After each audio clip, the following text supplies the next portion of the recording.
YSR Congress party సంస్థాగత వ్యవస్థను మరింత బలోపేతం చేయడంతో పాటు కార్యకర్తలకు పార్టీ సమాచారాన్ని నేరుగా చేరవేయాలనే లక్ష్యంతో రూపొందించిన జగన్ 2.0 సూపర్ యాప్ను ఎమ్మెల్యే పెద్దిరెడ్డి రామచంద్రారెడ్డి ప్రారంభించారు. అనంతరం మాట్లాడిన పెద్దిరెడ్డి రామచంద్రారెడ్డి పార్టీ అధ్యక్షుడు వైఎస్ జగన్మోహన్ రెడ్డి కార్యకర్తలకు ఎల్లప్పుడూ అందుబాటులో ఉండేలా ఈ సూపర్ యాప్ను అందుబాటులోకి తీసుకొచ్చారని తెలిపారు. యాప్ ద్వారా పార్టీ కార్యక్రమాలు, కీలక సమాచారం నేరుగా కార్యకర్తలకు చేరతాయన్నారు.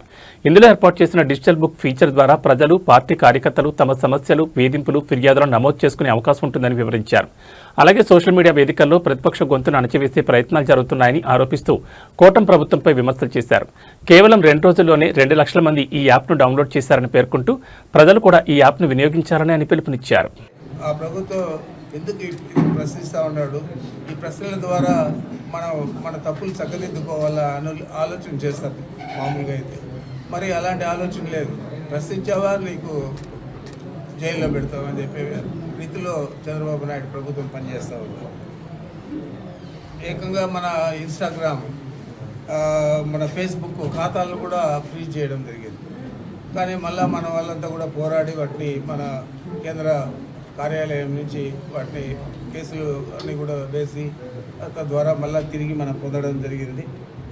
మరి ప్రతిపక్షాన్ని అణచివేయాలనే ఆలోచన ఏ ప్రభుత్వానికి గతంలో ఈ రాష్ట్రంలో రాలేదు. మొదటిసారి తెలుగుదేశం పార్టీ అధికారంలోకి వచ్చిన తర్వాత ఈ 2024లో అప్పటి నుంచి ఈ కార్యక్రమాన్ని యథేచ్ఛగా చంద్రబాబు నాయుడు అమలు చేస్తూ ఉన్నాడు. మరి అందుకే ఈరోజు జగన్ ఈ యాప్ను జగన్ 2.0 యాప్ను తీసుకురావడం జరిగింది.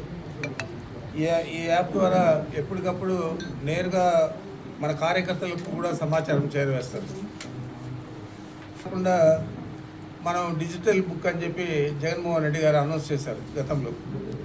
ఈ రెడ్ బుక్ ఈ విధంగా అన్యాయాలన్నీ చేస్తూ ఉన్నారు.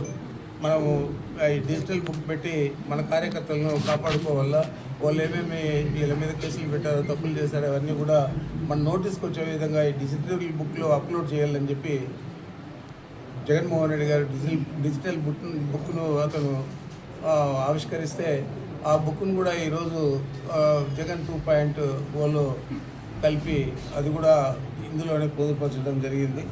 మరి దీనివల్ల టీడీపీకి అనుసంధానంగా మన కార్యకర్తలు కానీ ఆ డిజిటల్ బుక్లో అప్లోడ్ చేసే వాళ్ళు కానీ అందరూ కూడా చేసుకునే విధంగా సౌలభ్యం ఉంది. అదేవిధంగా ఇది ప్రధానంగా ఎందుకంటే మన కార్యకర్తలను వేధించే తెలుగుదేశం పార్టీ కార్యకర్తలు, నాయకులు, వారికి సహకరించే పోలీసు వ్యవస్థ, పోలీసులు అయితే చాలామంది కిరాతకంగా వ్యవహరిస్తూ ఉన్నారు. ఒక మనిషిని చంపేస్తే ఆనవాళ్ళు లేకుండా బూడిద కూడా దొరకకుండా చేసి మళ్ళీ తిరిగి దాన్ని కప్పిపుచ్చుకునే దానికి అనేక రకాల చేసిన విషయాలు కూడా మనం ఈ మధ్య విజయవాడలో చూసాం. అంతకుముందు అనేక కార్యక్రమాలన్నీ కూడా ఏ విధంగా చేశారో మనం చూసాం. అక్రమంగా మర్డర్ కేసులు అక్రమంగా పెట్టే విషయాలు కూడా మనం పిండిలి రామకృష్ణ వాటి మీద తమ్ముడి మీద ఇవన్నీ కూడా పెట్టడం మనం కూడా చూస్తాను. మరి ఇవన్నీ కూడా మనం ధీటుగా ప్రభుత్వం వచ్చిన తర్వాత వారి మీద చర్యలు తీసుకోవడం, వారు ఏ అయితే దుర్మార్గమైన కార్యక్రమాలు చేశారో అలాంటి పోలీసులకు సరైన సమాధానం చెప్పేదే కాకుండా వారిని శాఖాపరంగా శిక్షించేదే కాకుండా ఉద్యోగరీత్యా వాళ్ళను ఇంటికి పంపడం కూడా, ఉద్యోగం తీసేసి ఇంటికి పంపడం కూడా చేయడం జరుగుతుంది.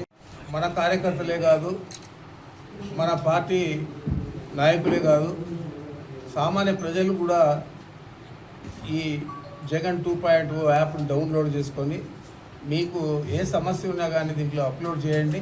సరైన సమయంలో జగన్మోహన్ రెడ్డి గారు స్పందించేదే కాకుండా మనం ఏ విధంగా దీన్ని అధికారికంగా ప్రభుత్వం వచ్చిన తర్వాత చర్యలు తీసుకొని వారిని శిక్షించేదే కాకుండా వారికి తగిన సమాధానం కూడా చెప్పే విధంగా ఈ జగన్ 2.0 యాప్ పనిచేస్తుందని చెప్పి మీ అందరికీ తెలియజేస్తూ ఉంటారు. తప్పకుండా అందరూ కూడా బాగా ఇప్పుడైతే చాలా యాక్టివ్గా ఉన్నారు మన సోషల్ మీడియా కార్యకర్తలందరూ కూడా. వారందరికీ నేను విన్నపం చేయడం ఏంటంటే, మీరు తప్పకుండా ఈ జగన్ 2.0 బుక్ యాప్ను వాడుకోండి. దాంట్లో డిజిటల్ బుక్ ఆప్షన్ కూడా ఉంది. ఆ డిజిటల్ బుక్లో కూడా ఏదైనా అక్రమాలు జరిగినవన్నీ కూడా నమోదు చేయండి. తప్పకుండా మన ప్రభుత్వం లేదా మన నాయకుడు లేదా మన పార్టీ దీని మీద స్పందిస్తుంది, తగిన విధంగా వారికి బుద్ధి చెప్తుందని చెప్పి మీకు మనవి చేస్తా ఉన్నాను. గౌరవం ఉన్న పార్టీగా వైఎస్ఆర్ కాంగ్రెస్ పార్టీ స్పందించింది గతంలోనే. అదేవిధంగా మా నాయకుడు జగన్మోహన్ రెడ్డి గారు స్పందించారు. అదేవిధంగా నేను కూడా ఈరోజు స్పందిస్తూ ఉన్నాను. తప్పనిసరిగా ఈ అక్రమాన్ని, అన్యాయాన్ని, దానికి సంబంధించిన కారణభూతులైన వ్యక్తులను తప్పకుండా శిక్షిస్తామని చెప్పి తెలియజేస్తా ఉన్నాను.